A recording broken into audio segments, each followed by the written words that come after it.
Bonjour à tous et à toutes, on vous retrouve avec le tuto de Valmy pour le mois de juin que vous aurez en deux versions. Une version kit avec le tissu dont le patron sera directement imprimé sur le tissu ainsi qu'un livret, ou alors vous pourrez le retrouver si vous êtes abonné dans votre espace abonnement. Du coup, Valmy, c'est la robe de plage que vous pourrez porter pendant tout l'été, que vous pourrez mettre par-dessus votre maillot de bain, ou alors vous pourrez très bien la porter en ville en la mettant par-dessus un débardeur et un short. Bref, elle est très versatile. Si vous le souhaitez, vous pouvez également la ceinturer.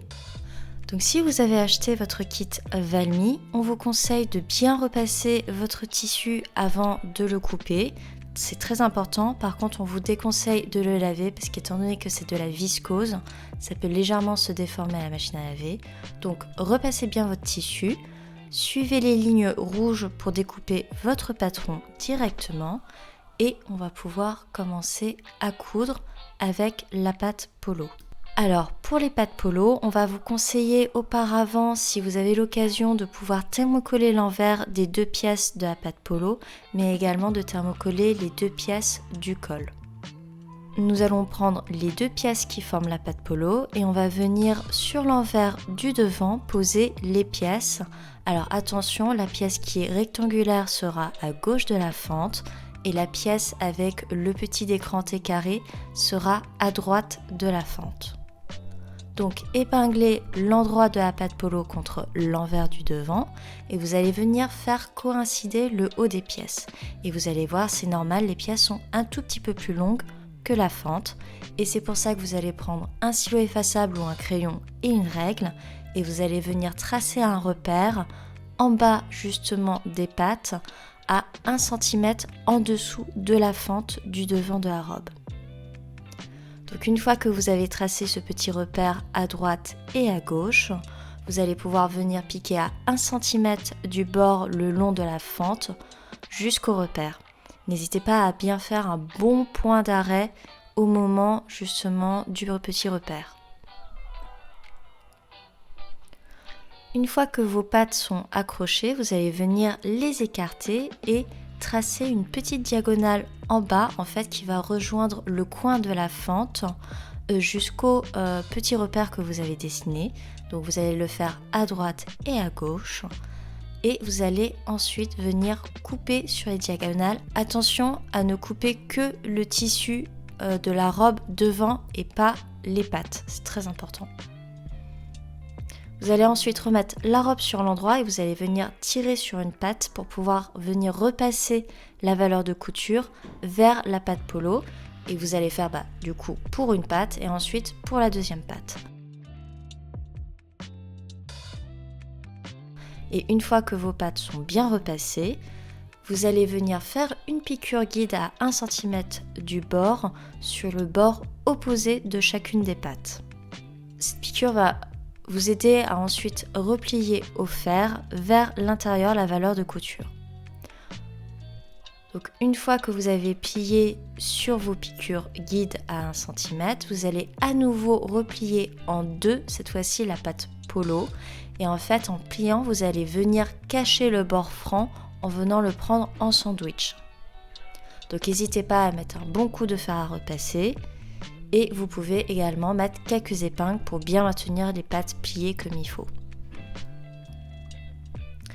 Et là, pareil, vous aurez besoin du coup d'un stylo effaçable ou d'un crayon pour venir faire un petit trait au niveau justement de la fin de la diagonale que vous avez coupée précédemment.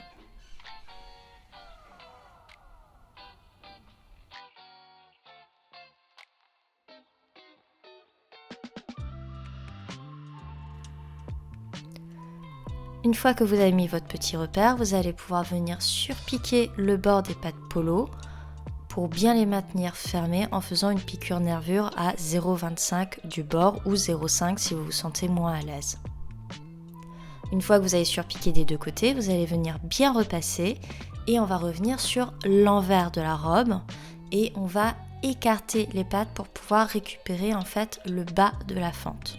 Vous allez prendre le bas de la fente qui se trouve du coup entre les deux petites diagonales que l'on a coupées. Et donc ce petit bout de tissu, vous allez venir l'épingler au bas de la patte de droite, celle qui a du coup le décranté. Vous pouvez épingler si besoin et vous allez venir piquer à 1 cm pour maintenir. Alors en faisant bien attention à garder les valeurs de couture pliées du petit décranté, vous allez tirer justement le bas de ce décranté vers le bas pour ensuite venir le replier par-dessus le bas de la patte de gauche. Ça vous permettra d'avoir une finition un peu plus nette et vous allez ensuite venir épingler.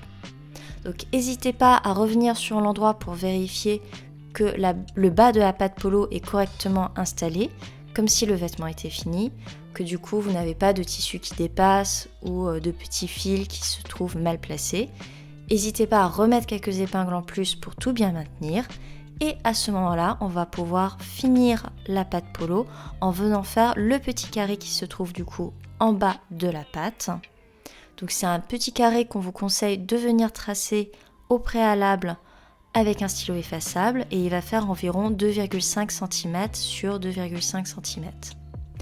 Donc tracez ce petit carré en bas et vous allez venir surpiquer à la machine en suivant le tracé. Alors nous on a décidé de ne faire qu'un carré pour garder quelque chose de très simple, mais si vous voulez faire une vraie patte polo, vous pouvez rajouter une petite surpiqûre en croix, en diagonale au centre du carré si vous le souhaitez. Donc une fois que vous avez fait vos surpiqûres, vous venez repasser pour pouvoir effacer les traces de stylo et on va pouvoir passer au dos. Donc prenez le dos de la robe et venez le superposer par-dessus le devant, endroit contre endroit, et on va venir épingler les lignes d'épaule entre elles. Alors pour épingler les lignes d'épaule, n'hésitez pas à épingler le début et la fin et à tirer un petit peu le tissu entre les deux parce qu'on vous rappelle, vous travaillez de la viscose et ça a très bien pu bouger un tout petit peu au moment de l'impression et du repassage. Donc tirez un petit peu le tissu, épinglez tout le long de la ligne d'épaule et venez piquer à 1 cm du bord. Une fois que vous avez fait les épaules, on va pouvoir passer au côté. Donc là, pareil, on vous conseille d'épingler au début et à la fin de la ligne de côté et à tirer légèrement le tissu. Attention, la ligne de côté s'arrête au niveau du petit décroché parce que en dessous du décroché, en fait, vous allez avoir la fente. Donc, piquez à 1 cm du bord, désépingler et ensuite vous pourrez venir faire un point zigzag ou un surjet sur le bord des coutures épaules et des coutures de côté. Au niveau des fentes, c'est-à-dire la partie entre le décroché et le bas de la robe, vous allez venir faire une piqûre guide à 1 cm du bord sur chaque fente et à l'aide du fer, vous allez venir plier sur cette piqûre vers l'intérieur 2 fois. Si besoin, vous pouvez épingler et ensuite vous allez venir piquer à 0,75 cm du bord. Une fois que vous avez fini de préparer vos fentes, on va pouvoir faire l'ourlet de bas de robe, là très simple. Vous venez pareil comme pour les fentes, venir faire une piqûre guide à 1 cm du bord sur le devant et sur le dos. Et vous allez ensuite, pareil, venir plier au fer 2 cm la piqûre vers l'intérieur du tissu. Et une fois que vous avez épinglé, vous allez pouvoir piquer à 0,75 cm. Alors bien sûr, si vous souhaitez raccourcir un petit peu la robe, vous pouvez faire par exemple 2 fois 2 cm ou 1 fois 1 cm et ensuite un repli de 2 cm. C'est comme vous le sentez. Il ne vous reste plus qu'à passer aux manches où pareil, on va faire un ourlet et là un petit peu différent.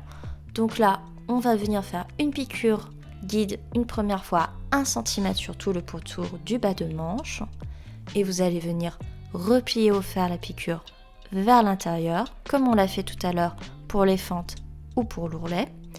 Mais attention, cette fois-ci, on va faire un ourlet à 2 cm. Donc c'est pour ça qu'on vous conseille de prendre un stylo effaçable ou un crayon et de venir tracer à la règle un trait à 2 cm du bord de la manche. Vous allez pouvoir ensuite plier sur ce trait et épingler pour pouvoir maintenir l'ourlet. Et vous pourrez ensuite piquer à 1,75 cm du bord du bas de manche pour pouvoir maintenir l'ourlet de bas de manche. Repassez bien Et j'ai envie de dire, il ne reste plus qu'à faire le col et on aura fini. Donc prenez les pieds de colle, si vous en avez déjà fait, vous verrez, c'est très facile. Vous venez les superposer endroit contre endroit et vous allez venir épingler les deux petits côtés qui sont en courbe et la courbe du haut. Vous allez venir piquer à 1 cm du bord et ensuite vous allez pouvoir venir dégarnir les coins puis les retourner sur l'endroit. Alors, si vous souhaitez un pied de colle un petit peu plus haut, vous pouvez très bien faire cette piqûre à 0,75 si vous le souhaitez. Une fois que vous avez bien repassé le pied de colle en le mettant sur l'endroit, vous allez sur un des bords francs venir piquer à 1 cm du bord et préplier au fer vers l'intérieur.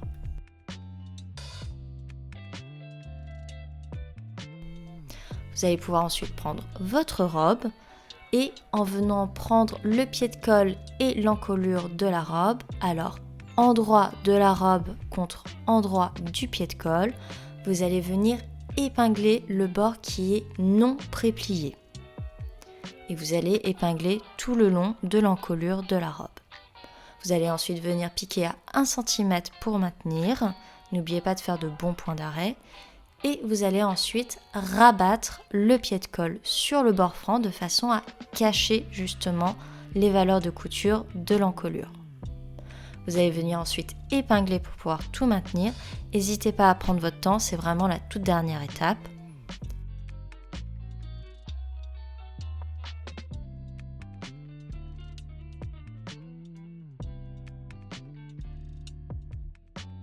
Et une fois que tout est épinglé, vous allez venir piquer sur l'endroit du tissu en faisant une surpiqûre nervure, c'est-à-dire à 0,25 cm du bord du col. Eh bien, il ne vous reste plus qu'à prendre votre étiquette Make My Lemonade et à la coudre soit à la machine, soit à la main et tada, vous avez fini votre robe Valmy. On espère que ce kit Valmy vous plaira autant qu'il nous a plu à nous. C'est un kit idéal pour les débutantes qui n'osent pas trop se mettre à la couture étant donné que le patron est déjà imprimé sur le tissu et vous verrez la matière est très facile à travailler. En plus vous verrez ce patron est disponible en taille unique donc pas de tracas à reporter justement les différentes tailles sur du papier avant de le découper. Vraiment vous allez voir c'est un petit bonheur de faire cette robe. Et pour ceux et celles qui ont l'abonnement PDF, on vous conseillera de faire Valmy dans une matière très fluide. N'hésitez pas à choisir un voile de coton ou un voile de lin. Bref, amusez-vous et on vous dit à très bientôt avec un nouveau tuto.